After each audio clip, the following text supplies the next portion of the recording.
श्री स्वामी समर्थ। आजचा दिवस तुम्हाला सगळ्यांना खूप खूप चांगला जावो ही स्वामीचरणी प्रार्थना। आज आपण डाळिंब या पिकाविषयी माहिती पाहणार आहोत। आपल्या चॅनलमध्ये नवीन असाल तर लाईक करा, सबस्क्राईब करा आणि कमेंट करायला विसरू नका। आपण पहिल्यांदा डाळिंब हा कोणत्या वातावरणामध्ये वाढते, जमीन कशी लागते ही माहिती पाहणार आहोत। डाळिंब हे उष्ण आणि कोरड्या हवामानात चांगले येणारे आपल्याला फळांमधले एक हे झाड आहे। भारतामध्ये याची खूप मोठी प्रमाणामध्ये लागवड केली जाते। चांगला निचरा होणारे हलकी आणि मध्यम काळी जमीन ही लागते आणि साधारणतः 25 ते 35 अंश सेल्सिअस तापमानात या झाडांची चांगली वाढ होते। लागवडीसाठी साधारणतः 10 बाय 10 फूट अंतर ठेवून खड्डे करून रोपे लावली जातात। ठिबक सिंचन पद्धतीने वापरून आपण पाणी दिले तर पाण्याची बचतही होते आणि आपल्या झाडांचे उत्पादनही चांगले वाढते। डाळिंबात आंबेबहार आणि मृगबहार आणि हस्तबहार अशा 3 फुलं धारणा पद्धती प्रचलित आहे।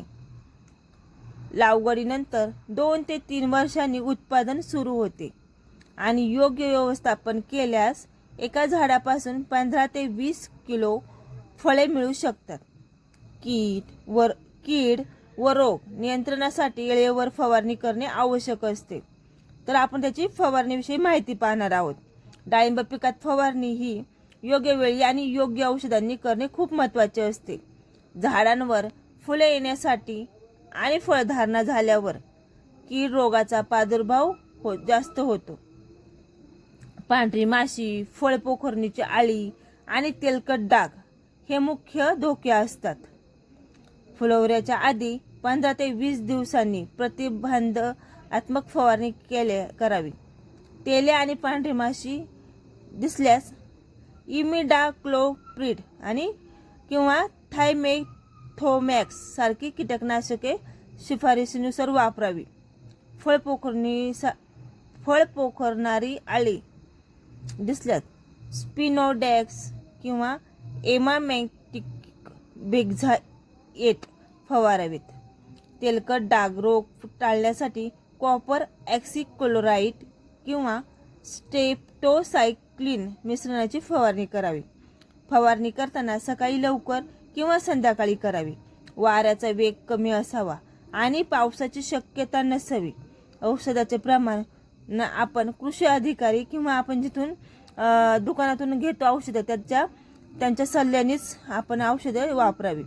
ठिबक सिंचनाबरोबर योग्य खत व्यवस्थापन आणि बाग स्वच्छ ठेवल्यास कीड रोग कमी प्रमाणात येतात आणि चांगले उत्पादन मिळते। डाळिंब पिकासाठी आपण आता खत व्यवस्थापन पाहणार आहोत।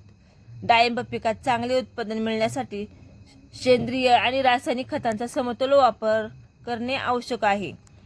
लागवडीच्या वेळी प्रत्येक खड्ड्यात 15 ते 20 किलो कुजलेले शेणखत किंवा कंपोस्ट खत टाकावे आणि त्यासोबत 50 ग्रॅम सिंगल सुपर फॉस्फेट आणि 10 ग्रॅम कार्बोप्युआर मिसळावे।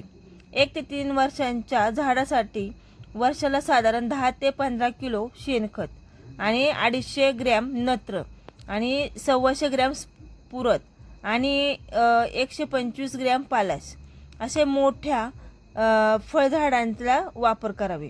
आणि मोठ्या फळझाडांसाठी 20 ते 25 किलो शेणखत आणि 500 ग्रॅम नत्र आणि 250 ग्रॅम स्फुरद आणि 250 पालाश असे प्रति झाड वापरावे। नत्र 2 किंवा 3 हप्त्यात द्यावे। ठिबक सिंचन असल्यास पाण्यात विद्राव्य खतांचा 19-19 12-61-00 00-52-34 वापर केल्यास अधिक फायदा होतो। सूक्ष्म अन्नद्रव्ये जसे झिंक बोरोन याची कमतरता दिसल्यास फवारणी करावी। योग्य खत व्यवस्थापन केल्यास फळांचा आकार रंग गोडी सुधारते आणि उत्पादनही खूप छान होते। आपल्या चॅनलवरती नवीन असेल तर शेतीविषयी माहिती पाहण्यासाठी असेच आपले चॅनल पाहत राहा आणि आपल्या चॅनलला लाईक करा, सबस्क्राईब करा आणि कमेंट करायला विसरू नका। धन्यवाद। श्री स्वामी समर्थ।